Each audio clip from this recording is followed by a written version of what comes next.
The draft Data Use and Access Act 2025, Consequential Amendments and Transitional Provision Regulations 2026. Call the Minister to move the motion. Thank you very much. It's lovely to see you in the chair, Ms Lewis, as it always is. We've got a rowdy bunch here. I hope this isn't going to mean that we'll be here for too long, Madam Chair. But I beg to move that the committee has considered the draft Data Use and Access Act 2025, Consequential Amendments and Transitional Provisions Regulations 2026. I'm pleased to be speaking on these regulations, which were laid before the House in draft on the 2nd of February of this year. These regulations are fairly straightforward. They make consequential amendments to references to the Information Commissioner and their office, the ICO, across the statute book, reflecting the reforms to the regulations governance structure introduced by the Data Use and Access Act 2025, if everyone's still with me. Specifically, the Act abolishes the Information Commissioner, which is a corporation sole, and transfers its functions to a new body corporate, the Information Commission, led by a chair, chief executive and other executive and non-executive members with collective decision-making responsibilities. This will increase diversity and resilience at the top of the organisation so that the Information Commission can function effectively with independence and integrity. It will also bring the Information Commission in line with how other regulations such as Ofcom are governed. These regulations prepare the statute book for the transfer of regulatory functions from the ICO to the new Information Commission later this year, and as such they ensure legal clarity and certainty by amending references to the Information Commissioner and their office in primary and secondary legislation to refer instead to the new Information Commission, or where appropriate, a specified member of the Commission, such as the Chair, in instances where it is necessary to allocate a specific statutory duty to a neutral person, such as supplying information on oath. These consequential amendments will ensure that the statute book is coherent, consistent and provides full legal clarity to support the transition from the ICO to the Information Commission. The regulations also make amendments to the title of the regulator across relevant Scottish, Welsh and Northern Irish legislation. My officials consulted devolved government officials on these changes last summer, who were content with the approach taken in the regulations and the specific amendments to acts and instruments of the devolved legislators. I have also written to the relevant devolved ministers, informing them of the nature and scope of these changes. In addition, the regulations contain a transitional provision at Regulation 3. This regulation provides for the Information Commissioner to retain their existing pension arrangements for the duration of their tenure as first chair of the Information Commission, a role with which the Information Commissioner has assumed on commencement of Schedule 14 of its Parent Act on the 20th of August 2025, pursuant to paragraph 2.2 of that schedule. I'm sure everyone's still keeping up. Finally, the regulations also contain 3 minor and technical amendments to the Data Protection Act 2018 in consequence of sections 67 and 91 of the Data Use and Access Act. These changes are correctly signpost references and reflect numbering changes and do not have any substantive legal effect at all. The consequential amendments, alongside the transitional provisions and other minor and technical amendments contained in these regulations, will facilitate the smooth governance transition from the Information Commissioner's Office to the new Information Commission, and I so move. The question is that the committee has considered the Data Use and Access Act 2025, Consequential Amendments and Transitional Provision Regulations 2026. Opposition spokesperson, Dr. Ben Spencer. Thank you, and it's a pleasure to serve under your chairmanship. This statutory instrument makes consequential amendments to references in primary and secondary legislation to reflect the abolition of the Information Commissioner's Office and the transfer of its functions to a new body corporate, the Information Commission. The Information Commission was granted additional powers and duties under the Data Use and Access Act, reflecting the increase in breadth of issues that impact data protection and regulation. And these included a new strategic framework and implementation plan. Obligations under the new framework set out a requirement for the Information Commission to take into account specified considerations when undertaking its duties, including the promotion of innovation and competition, and the fact that children merit specific protection. And in relation to the important matter of protections for children, the Minister will be aware that a new clause to the Data Use and Access Act was tabled by His Majesty's official opposition in my name on this very issue. This new clause sought to compel the Secretary of State to undertake a review within 12 months of royal assent, which was received in June 25, of the case for raising the age of consent for social media to 16 under GDPR. The amendment received broad cross-party support but was voted down by the government. Now, having finally responded, albeit too little and too late, to His Majesty's opposition and widespread public pressure to act, the government launched its consultation on social media access for under-16s earlier this week. Does the Minister agree that had the government accepted our amendment, its review would now be well underway and we'd be several steps closer to a solution for this generationally important challenge? And hopefully, in future, they will consider a bit further accepting opposition amendments. Chair, in an increasingly digitised world, our industry regulators, including the Information Commission, are facing an ever-growing workload in circumstances where resources are under pressure.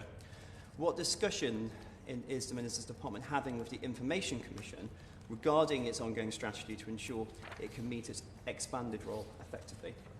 Thank you. Liberal Democrat spokesperson Edward Burrell. Thank you, Madam Chair. The Liberal Democrats support this statutory instrument. It makes necessary and consequential amendments following the passage of the Data Use and Access Act. The regulation ensures that references across more than 800 pieces of UK legislation are updated to reflect the replacement of the Information Commissioner in the Information Office with the new Information Commission, maintaining legal clarity and continuity across all 4 nations of the UK. The changes are technical and administrative, including minor amendments to the Data Protection Act relating to the definition of research and statistical purposes and the duty of the new Information Commission and the transition and pension arrangements for the incoming chair, and do not alter the regulator's powers or the underlying policy framework. Hence, we are happy to support it. Minister. Thank you very much indeed, Madam Chair. And, let me answer the questions from the Shadow Minister. Do we agree with the Conservative Party in terms of the way in which they brought forward that amendment? No, we don't. The consultation was launched this week into the Online Safety Act and into the protection of children online, and given the sheer volume of responses we've had so far, it just justifies the fact that we should have that national conversation, because this isn't straightforward.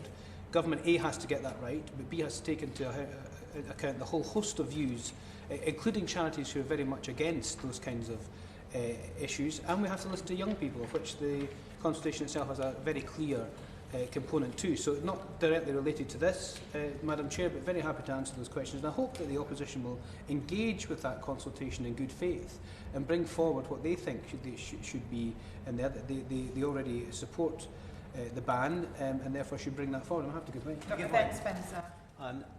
Thank you for giving way, and apologies if I get this wrong, but when I looked at the consultation web data entry earlier on this week, I admit I went through it quite quickly, but I couldn't see a point where you could link an entry to an individual person.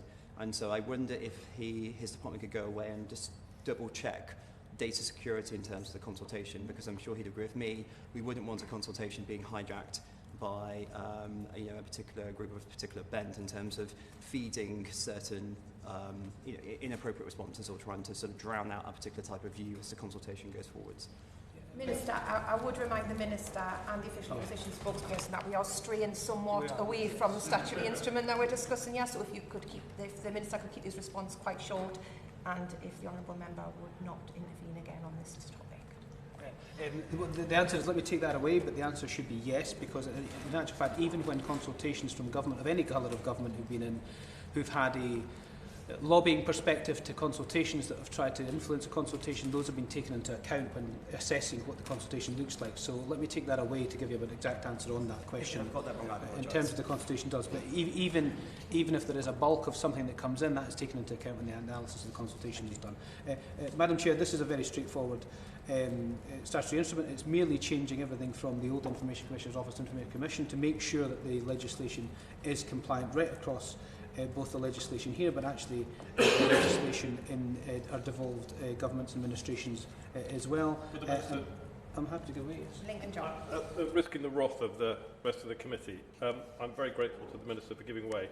As I understand the way in which he's explained moving this from a corporation sole to a body corporate, that this slightly dilutes the personal role of the Information Commissioner, in as much as it spreads responsibility to a board.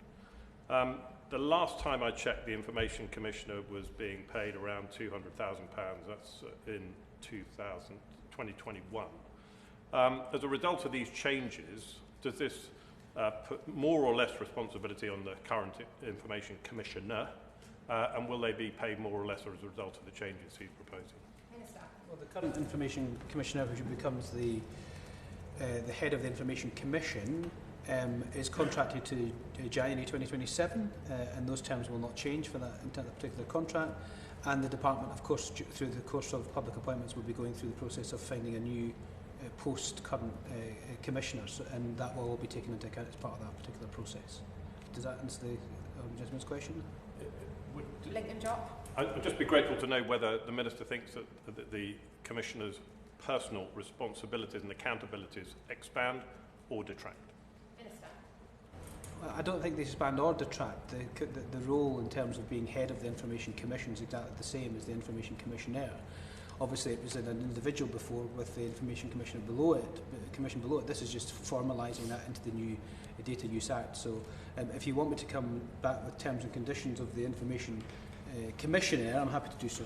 And write to the honourable gentleman on that basis. But this is a very straightforward statutory instrument, Madam Chair, that we've strayed into other aspects of it. I'm glad that we've had that kind of scrutiny, but I commend the regulations to the committee.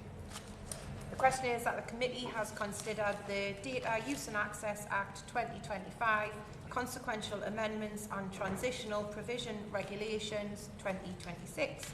As many of that opinion say aye. Aye. Of the contrary, no. I think the ayes have it. The ayes have it.